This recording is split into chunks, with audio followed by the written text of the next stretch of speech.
패션 광고의 세련된 매력과 포르노그래피와 같은 섹시함, 그리고 작가만의 주제의식까지 담아내는 20세기 대표 사진작가 헬무트 뉴튼.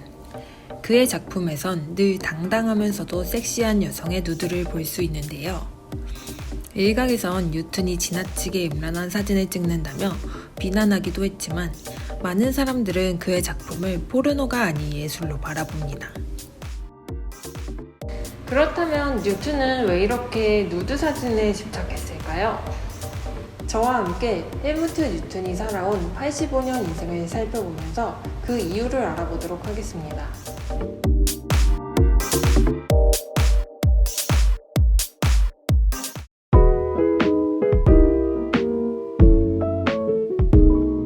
헬무트 뉴튼은 1차 대전이 막 끝난 1920년 독일 베를린에서 헬무트 노이슈테터라는 이름으로 태어납니다.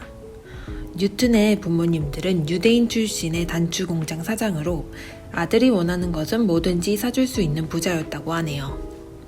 당시 뉴튼은 성에 대한 관심이 많아서 받은 용돈으로 야한 사진 잡지를 사거나 친구들과 술집에 놀러 다니곤 했는데요. 이런 그가 여자 외에 유일하게 관심을 가졌던 것은 바로 사진이었습니다. 12살에 처음 사진기를 구입하면서 사진작가의 꿈을 갖게 된 그는 4년 뒤 많은 유대인들이 이민을 준비할 때 사진기술을 생업으로 배우고자 결심합니다.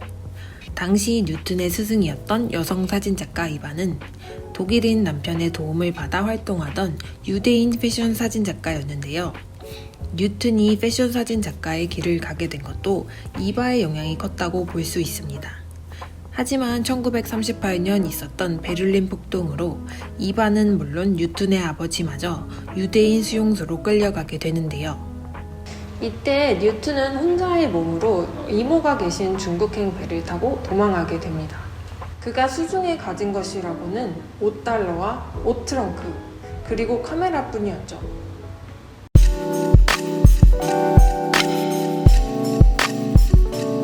출항 후 몇 주 뒤 배가 잠시 정박했던 싱가포르에서 뉴튼은 싱가포르 정부에게 인재로 착출됩니다.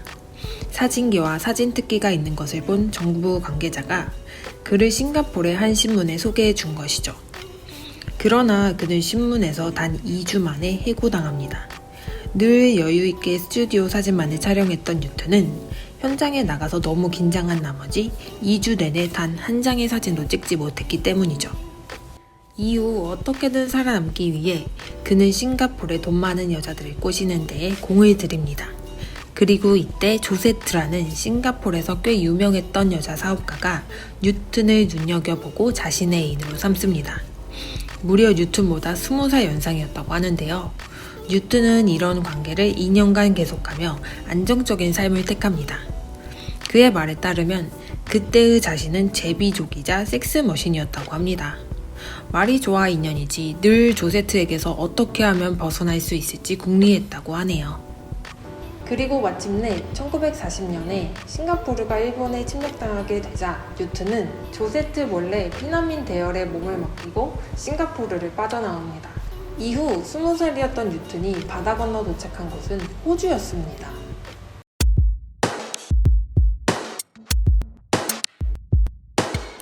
당시 호주에 도착한 망명자들은 모두 수용소에 구금되었는데요. 뉴튼에게 가장 힘든 점은 다름 아닌 인생 처음으로 섹스를 못하게 된 것이었습니다. 다행인 것은 1년 반이 지날 즈음 호주 당국에서 포로들에게 군복무의 기회를 준 것이었습니다. 군인이 되면 포로와는 달리 시내를 마음껏 드나들 수 있었는데요.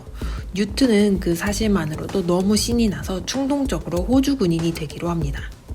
게다가 그가 복무했던 곳은 도심에서 전차로 5분 거리였다고 하니 그가 얼마나 신이 났었을지 상상이 되시죠? 그렇게 군인으로서 수많은 여자를 만나며 5년을 보내고 나니 1945년에 마침내 전쟁이 끝이 납니다.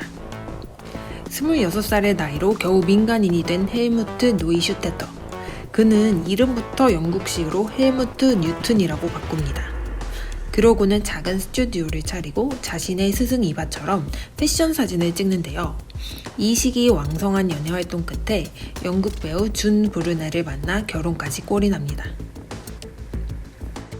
그리고 그렇게 10년을 버티며 커리어를 쌓은 결과 뉴튼은 다시 유럽에서 일할 기회를 얻게 되었습니다. 무려 영국 보그와의 계약이었죠.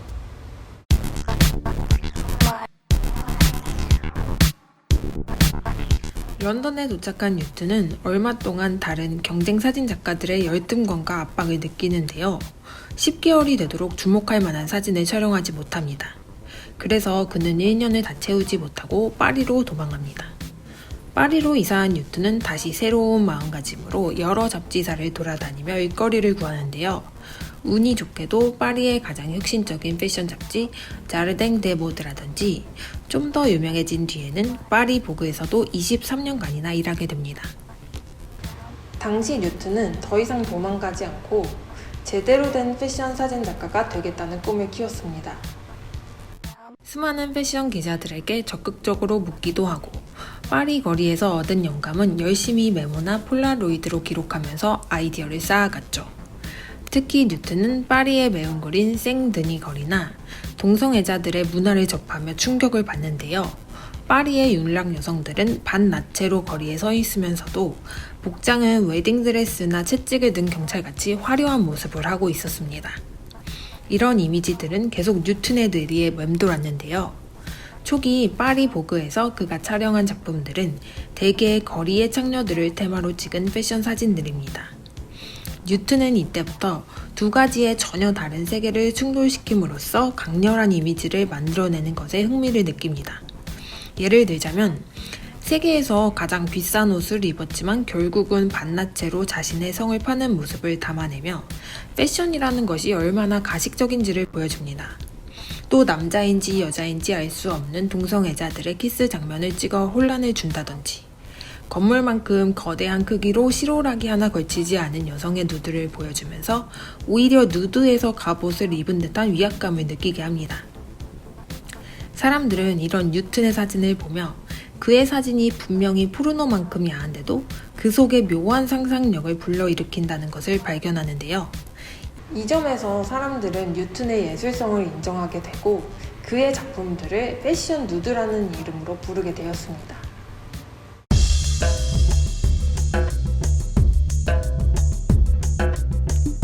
이후 85세까지 왕성한 활동으로 주목받았던 헬무트 뉴튼.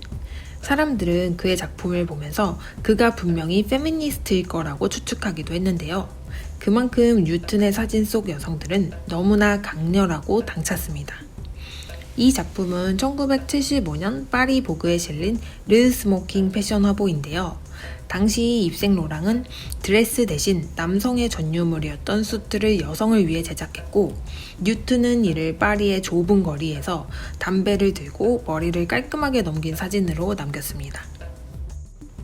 이 사진을 보고 많은 이들은 외설적이라기보다 멋있다고 느꼈는데요.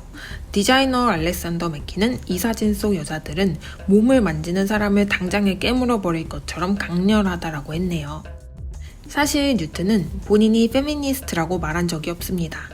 그저 자신은 상업사진, 잘 팔릴 만한 사진을 찍었다고 말했죠. 하지만 분명한 것은 그의 사진에 등장하는 여성들의 모습은 그동안 뉴튼이 만나왔던 여성들의 가장 아름다운 모습을 고스란히 재현한 것이라는 점입니다. 그 매력 넘치고 당찼던 뉴튼의 여인들이 우연히도 1970년대 페미니즘과 잘 맞물린 것이 아닌가 생각합니다. 당시 많은 여성들은 이런 그의 사진 속 관능적인 여성들을 뉴튼 우먼이라고 부르면서 유행처럼 그가 광고한 상품들을 구입했다고 하는데요. 지금 봐도 참 세련된 작품들이 많습니다. 여기까지 파란만장한 삶을 살면서 여성들의 관능적인 모습을 담아낸 헬무트 뉴튼을 알아보았습니다.